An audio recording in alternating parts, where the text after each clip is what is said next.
Hours have passed since the wild ride here on Interstate 94 in Rogers. To find out if there's an open recall on your vehicle, you will first need the VIN number. You can almost always find that inside of the driver's side door. History can be pretty boring for a kid who is trying to absorb it off a textbook page. Seeing where it happened, becoming the people who shaped it, now that's more exciting. To give you some perspective, I am standing on the seat of a park bench. The water is at my ankle and it's rising rapidly. Authorities in Lakeland are investigating a deadly fire overnight. Take a look. It happened in the 1200 block of Rivercrest Road. Game one didn't go the way Wild fans wanted, but there's a lot of hockey left. Are you ready? I am ready. Let's see how we do, folks. All right, here we go. It's a lot of fun. Perfect activity. Woo! You're having fun though, Adrian. I am having a blast. I think I got the best assignment of the morning. One expert I spoke with today recommends using plexiglass like this. Once you've secured the glass, that prevents anything from going through the top or the bottom. Like most little boys, Ike Yarman loves to run, play, and compete. When he falls, he jumps back up. But this 5-year-old is in for the fight of his life. Are you scared? It's okay, buddy. It's okay. Well, I want my sister to be out here with me right now. He's battling leukemia, and this group of kindergartners are on one team. Ike's team. They wear shirts that say, "Tough like Ike," but that's not all. We are going to take these coins and we're going to push it down the tubes because we are helping patients with cancer and leukemia. They started a drive called Pennies for Patients. So far, they've raised more than $800. I will help all the people who have cancer they will get medicine.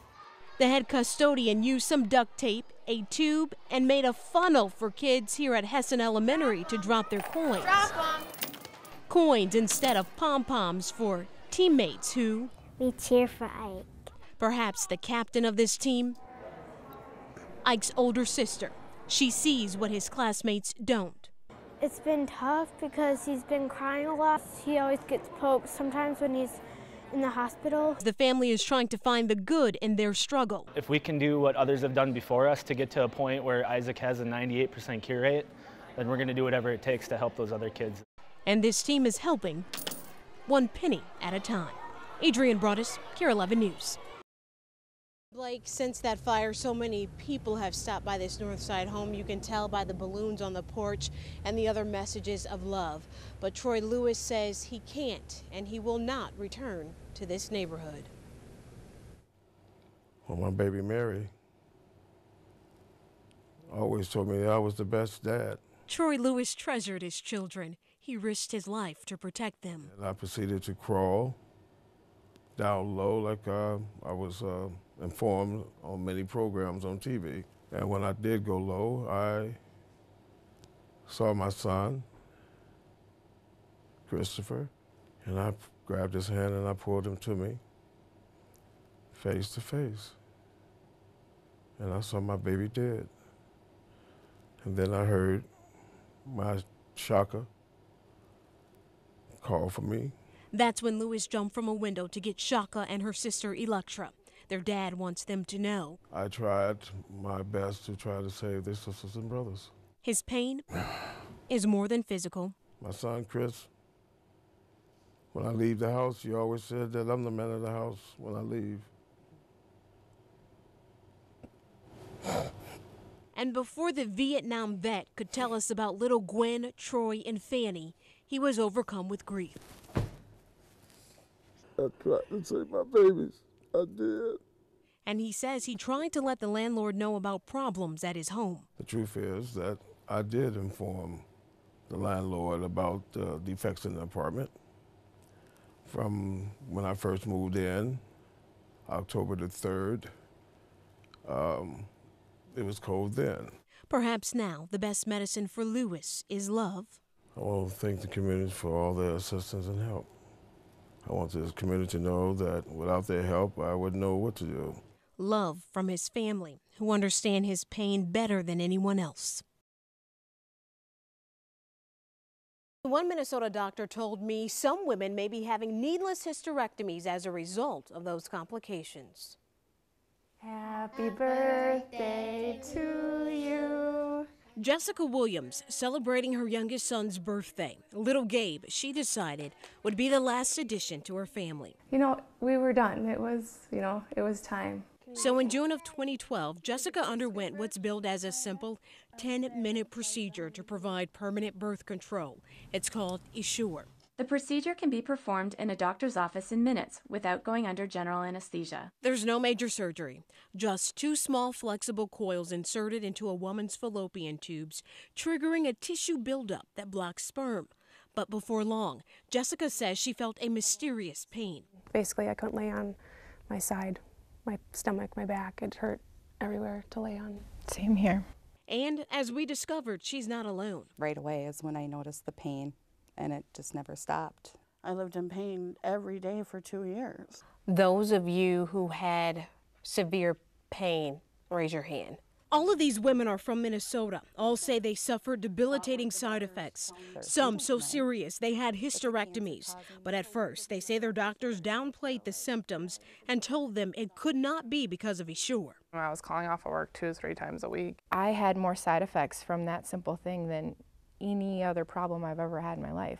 Worse than pregnancies or giving birth. On the FDA's website, we found similar complaints about Essure, more than 1,500, and they've doubled in the past year. This isn't cramps. In fact, Kim Hudak of Cleveland, Ohio, says she reported similar pain during the clinical trials for Essure. But just like the women in Minnesota, she says her complaints were ignored. They knew about these problems. They knew about them as far back as the clinical trials. Bayer, the company that now owns Essure, says 750,000 women rely on it. It's approved by the FDA. It's been on the market more than a decade. And from the beginning, Essure has warned about a number of rare side effects. But records show the company recently added chronic pain as a long-term risk. For some women, that pain has been so severe, they've considered total hysterectomies. Were any of you only told about hysterectomies? But when we investigated, we discovered there's an expert who says there is another option, a simple procedure that could save women like Jessica from having needless hysterectomies. Essure was kind of the holy grail when it came out of the market. Dr. James Prestis was an early advocate for Essure. He specializes in gynecology, has served on the faculty at the University of Minnesota, and once sat on a medical advisory board for Essure. And I've done hundreds of these procedures in my office. He says inserting the Essure coils is usually successful, but not always. And he warns doctors are making a mistake if they don't take side effects seriously. Because some of the women we've heard from complained and said no one would listen to them. Is there an education gap? There is an education gap, and a lot of times the message they get is like, well, it's your fault. You're just being kind of wimpy about it or something. Prestis says doctors are making an even bigger mistake if they tell women that hysterectomies are the only answer.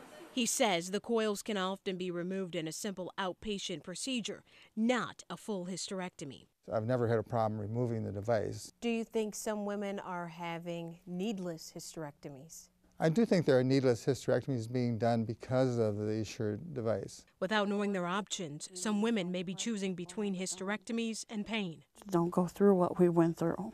It was a nightmare. But there's another strange twist to this story. Because of a loophole in the law, these women have been told they probably can't take Essure to court. We are unable to because they are protected from class action lawsuit. You heard right. To help encourage medical breakthroughs, Congress passed and the courts have upheld a law saying certain medical devices, like Essure, that go through a special government pre-market approval process are protected from most lawsuits. So the women have been sharing their stories of pain on this Facebook page. Activist Erin Brockovich has even gotten involved, creating this online petition drive to change the law. And while these women fight to have their day in court, there's relief in realizing they're not alone. Did you guys just sit in your room or in front of a mirror and think you were going insane? Mm-hmm. Multiple times. You guys laugh about it now. Is it easier to laugh because you have each other? Yes, Mm-hmm. Yeah. It's way easier having the support group. Mm-hmm. We're not alone anymore. There are other women that we can relate to. Oh, my E-sisters. E-sisters, that's right. Minnesota women finding a silver lining through pain. I love you guys. All 6 of the women had those coils removed, and they said once those coils were taken out, their symptoms went away.